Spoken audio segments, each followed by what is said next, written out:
रामपुर गांव में एक लड़का रहता था। विवेक बहुत अमीर था, लेकिन और ज्यादा पाने की लालसा में अंधा था। उसकी छोटी बहन कीर्ति और माता पिता भी उसी के साथ रहते थे। भैया, मम्मी पापा बाहर कुछ बात कर रहे हैं, किसी घड़े के बारे में। अरे ये शापित घड़े की बात फिर से शुरू हो गई। आज फिर कोई मारा गया उसके पीछे। कौन सा घड़ा माँ?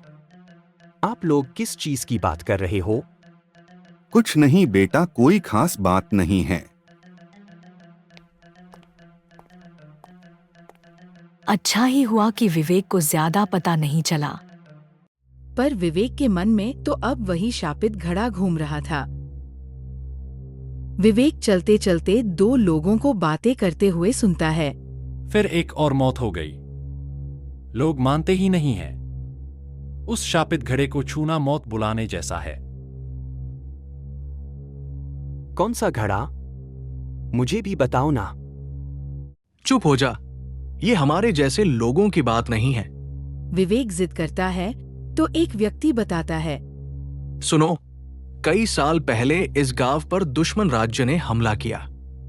हमारे राजा ने अपना सारा खजाना एक घड़े में भरकर पहाड़ी के पीछे वाले कुएं में छिपा दिया और एक तांत्रिक से उसे शाप दिलवाया। जो भी उस घड़े को छुएगा उसकी मौत निश्चित है। तो वो घड़ा आज भी वही है? हाँ, लेकिन जो भी गया कभी लौटा नहीं। विवेक ने ठान लिया कि अब वह उस खजाने को पाएगा, चाहे कुछ भी हो जाए।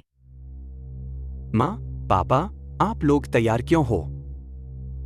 बेटा, तुम्हारी नानी की तबीयत बहुत खराब है। हम जा रहे हैं कुछ दिनों के लिए। भैया, माँ पापा जा रहे हैं, तुम क्या करोगे?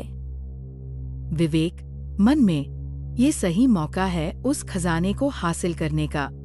कीर्ति, खाना दे दो, मुझे कहीं जाना है। भैया, रात में कहाँ जाओगे?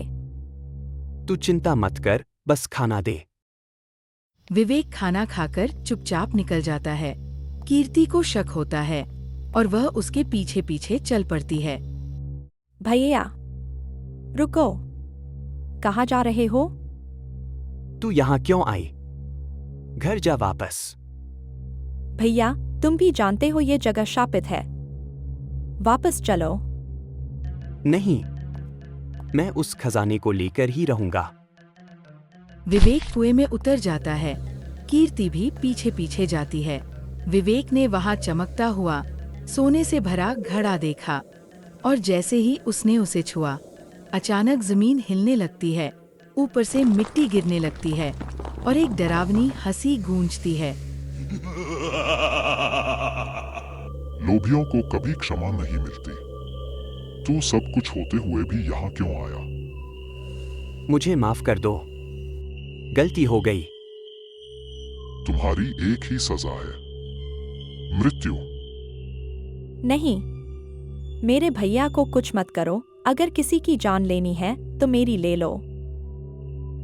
नहीं कीर्ति, ये मेरी गलती है। तुम पहली हो जो खजाने के लिए नहीं, किसी को बचाने आई हो। इसलिए मैं तुम्हें एक मौका देता हूं। अब तुम्हारे पास अपने भाई को बचाने का एक ही रास्ता है, एक सवाल का सही जवाब। पूछिए, मैं तैयार हूँ। बताओ, ऐसा क्या है जो कभी किसी के लिए नहीं रुकता? न राजा के लिए, न रंग के लिए। पानी। पानी कभी नहीं रुकता। गलत। देखो ये रहा। वो हवा में इशारा करता है और पास में एक छोटा तालाब बन जाता है जिसमें पानी ठहरा हुआ दिखता है। पानी रुकता है, कभी तालाब में, कभी समुद्र में। अब तुम्हारे पास बस एक आखिरी मौका बचा है। कीर्ति का चेहरा पीला पड़ गया, हाथ कांपने लगे, सोच की डोर उलझने लगी। तभी दानव की गूंजती आवाज फिर सुनाई दी। जल्दी करो लड़की, तुम्हारा समय खत्म हो रहा है। उत्तर है समय। समय कभी किसी के लिए नहीं रुकता, ना राजा के लिए, ना रंग के लिए। सही उत्तर। तुमने सिर्फ अपने भाई को नहीं बचाया, बल्कि मुझे भी मुक्त कर दिया। वर्षों से इस शाप का बोझ लिए खड़ा था मैं, आज पहली बार किसी ने सही उत्तर दिया, बिना लालच के, सिर्फ प्रेम से। दानव के चेहरे पर पहली बार शांति दिखी।